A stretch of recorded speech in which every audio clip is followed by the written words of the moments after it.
నమస్తే ఫ్రెండ్స్, ఈరోజు మనం హెల్దీ అయిన గోధుమ గడ్డి జ్యూస్ ఎలా చేయాలో చూసేద్దాం.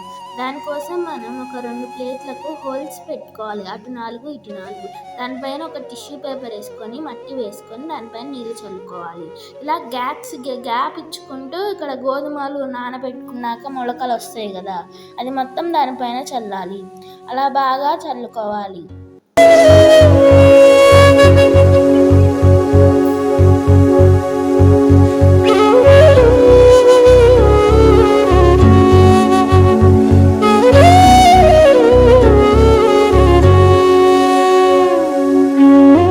చల్లుకున్నాక మిగిలిన మట్టిని కూడా పైన వేసుకోవాలి. వేసాక మళ్ళీ కొంచెం నీళ్లు చల్లుకోవాలి. ఇలా డైలీ పొద్దున సాయంత్రం నీళ్ళు చల్లుకోవాలి.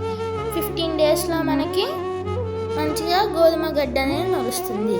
అది 6 ఇంచెస్ వరకే మనం ఉంటే మనకి విటమిన్స్ అందుతాయి. 6 ఇంచెస్ గోధుమ గడ్డి జ్యూస్ వల్ల మనకి చాలా ఉపయోగాలు ఉంటాయి. ఇమ్యూనిటీని బూస్ట్ చేస్తుంది, ఇన్ఫ్లమేషన్ని తగ్గిస్తుంది, ఎయిడ్స్ డైజెషన్ని తగ్గిస్తుంది, బ్యాక్టీరియల్ ఇన్ఫెక్షన్ని తగ్గిస్తుంది, స్కిన్ టోన్ని మంచిగా చేస్తుంది, లివర్ని డీటాక్సిఫై చేస్తుంది. దీనివల్ల చాలా యూజెస్ ఉన్నాయి.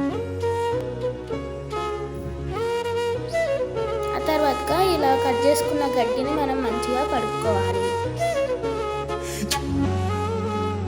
కడుక్కున్నాక దీన్ని మిక్సీలోకి వేసుకొని మంచిగా మిక్సీ పెట్టుకోవాలి. తర్వాతకి లంచ్ స్ట్రైనర్లో మంచిగా స్ట్రైన్ చేసుకోవాలి. తర్వాతకి జ్యూస్ ఇలా వస్తుంది. ఇందాక వచ్చిన పల్ప్ని మనం హ్యాండ్మేడ్ పేపర్ లాగా కూడా తయారు చేయొచ్చు. ఇలా కాటన్ క్లాత్ పైన ప్రెస్ చేసుకొని 8 అవర్స్ పాటు ఎండలో పెట్టాలి.